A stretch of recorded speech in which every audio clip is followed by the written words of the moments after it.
Hey everybody, welcome back to the channel. Today we're going to be discussing something a little different. It's going to be sad. It's going to be very sad. Only for a small percentage of you, if any of you.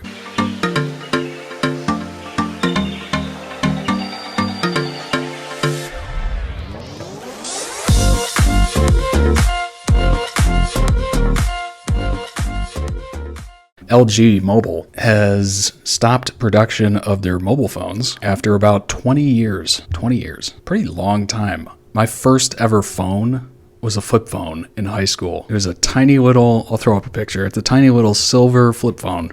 It's almost like that Zoolander phone where it's like ridiculously tiny and you put it up to your ear. But it was my first ever phone in high school and I used it for about a year or two. Then I went to like Sony Ericsson, and then I went to Samsung for like the Captivate 2. And then I found my way back to LG. And I found my way back to LG for the G2. The G2 was the first ever phone with knock-on display. The double tap to wake, and also double tap to put the screen to sleep. I loved the idea of having your phone on a table and just being able to quick tap, check the time, look for any notifications. It was so handy. So handy. No other phone was doing it. Ahead of its time. Camera was good. It was always kind of lagging behind Samsung and Apple. V20. So I had that G2 for years. Years. I'm sure the battery was horrific by the end. I started working for a company. I actually won this in a contest. And for me, this was like the epitome of cool. V20. What was cool about it is it continued on the tap to wake, and it also had a second screen at the top. A second screen at the top to display the time. Whenever the main screen was off, it would display the time. You could swipe over on it and control it and have it display other things like control your music, quick apps like flashlight, screen capture, take notes, Bluetooth, turn Wi-Fi on and off, turn the sound on and off, all without turning on the main display as a way to save battery. It is a huge phone. Now, compared to my current day phone, which is a 7 Plus, iPhone 7 Plus, yes, I did make the switch from Android to iPhone. No, it wasn't easy, and it took forever, but I eventually did. The screen on the V20 is larger than the 7 Plus. That is incredible. I love this. I love this phone. The only reason I'm still not using it today, number one, LG is terrible. Okay, so let's go through a list of things that LG got wrong and they weren't good at. Software updates. LG was atrocious at software updates. So you buy this expensive phone if it's a flagship, or if you go middle of the road, that's fine too, but you expect many years of support, and whether it's security updates or big software changes in Android that get passed down through Google, you expect to see those results. You expect to get those software releases. Samsung was always very good about it. The gold standard that everyone had to relate to was Apple, who would push iOS updates all the time, whether it's security updates or changing things or fixing bugs or tweaking design or those big software updates like 13, 14 that just change the entire layout of the phone, which gives you basically a brand new phone. When it comes down to it, it's basically a brand new phone. Same hardware, totally different software, looks, features, whatever. But the problem with LG is when you bought the phone, that was pretty much the phone. It wasn't really going to change. There were so many times I was on internet boards where there were so many people like, when's the update coming? When's the update coming? This phone, that phone, this phone, that phone. And we're all just like, when is it happening? And LG was not transparent on the updates. And they never showed up. And if they showed up maybe a full year after Samsung already received their updates. That's inexcusable. That's ridiculous. If you're having that much trouble coming up with software updates, go towards stock Android. Get rid of your skin. Go towards stock and just push it and just kind of morph it to your features and then push it. Maybe part of the issue was the fact that they were always pushing features. They had 2 layers of it. So they had to warp Android around their skin. And then they also had to warp that around their crazy feature set. So after I had the G2, I got the V20 and I love this thing. Number one, I still love this thing. Number one, it has a quad DAC. It still had the headphone jack, which Apple got rid of that year, I believe. The quad DAC makes any wired headphone sound amazing. Amazing. Any music. It amplifies it to such a great degree. Even earbuds sound good. It's really an incredible feature, and I really wish more of them had it. You do kind of miss it now that everything's Bluetooth, all the sound quality. It really relies on your headphones. And if maybe your headphones have to have a built-in amplifier or whatever, I'm not sure. But it really is a missed feature, and it's something that I still kind of listen to today. I'll plug in headphones just to kind of like experience it and be like, wow, these sound so much better plugged into this V20. It has USB Type-C charging, which Apple was kind of late to, but LG was the first company, I think it was the G2, that had the panoramic camera, which I thought was so cool.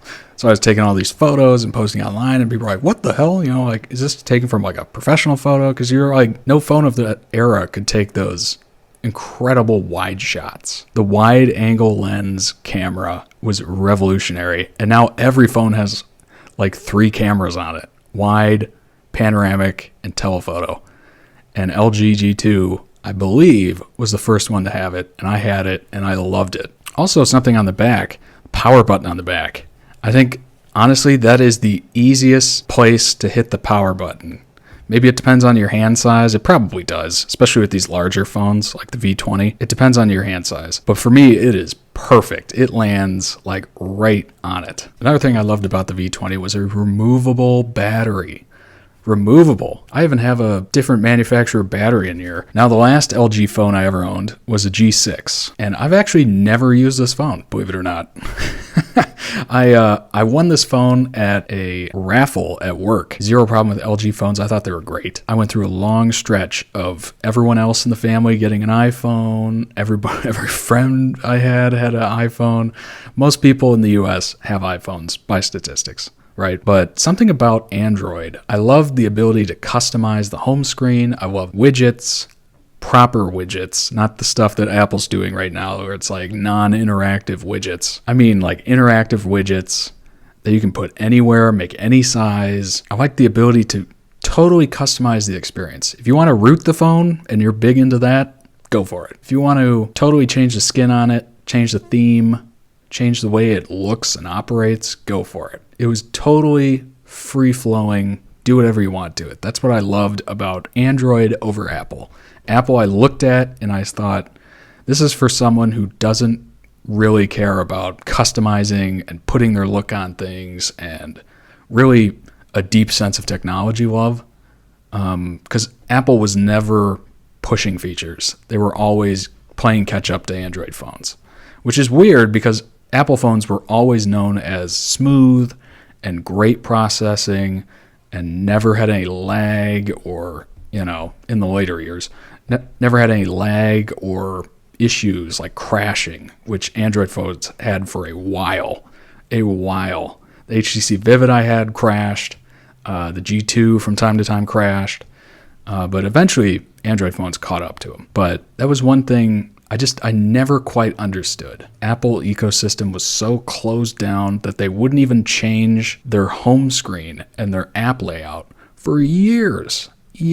And now with the introduction of widgets, you can kind of customize the home screen. So it's not just squares of apps on every page. You can hide pages. They have the app library now where you can hide stuff in there.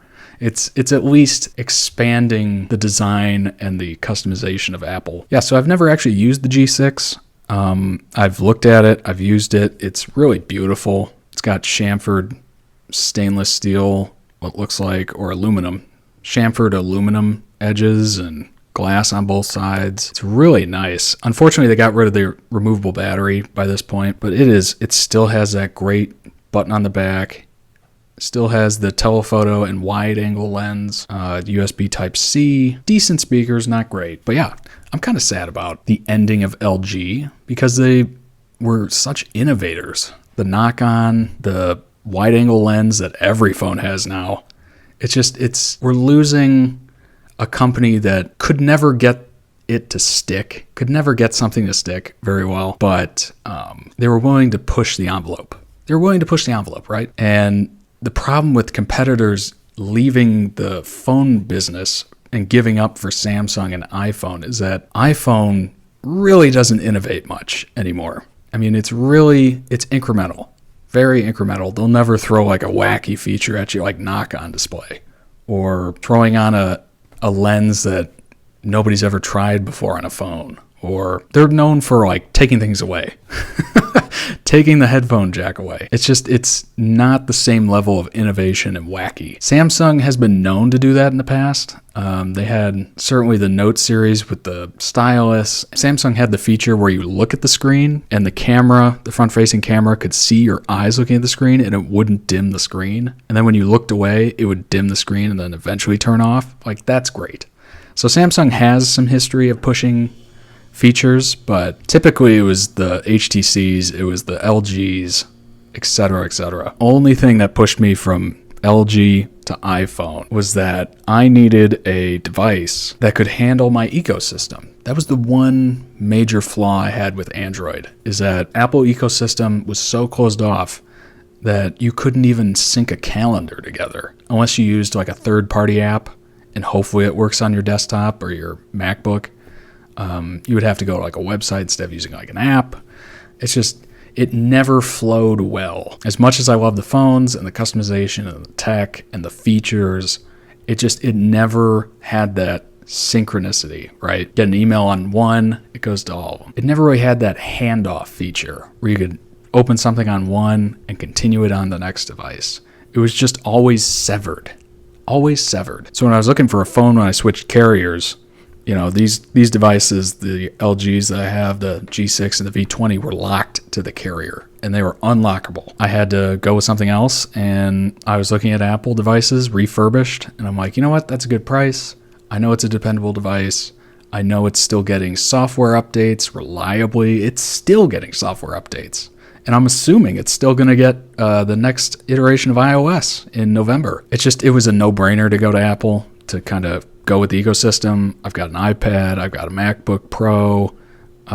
Old. I bought an old MacBook Pro from like 2012 and like updated it. I updated it through new hard drive, new battery. I upped the RAM, and I've made this thing sing fast. The only problem is you can't really edit videos very well because the processor is so old. But the rest of the process of turning it on, turning it off, loading web pages, opening stuff, closing stuff, it is just blazing fast for a 2012 Pro. And I also have a Mac Mini. So it made sense to make the shift. But I held out for so many years with Android devices, and particularly LG, because I loved the way that they were always pushing the envelope, always pushing new features, and really just letting you have the best of both worlds, right? Good structure, but also allowed you to play with it. And hopefully somebody continues to push the envelope for Apple, because we know Apple's not going to push the envelope. We need somebody to push the envelope for Apple to then later adopt their ideas.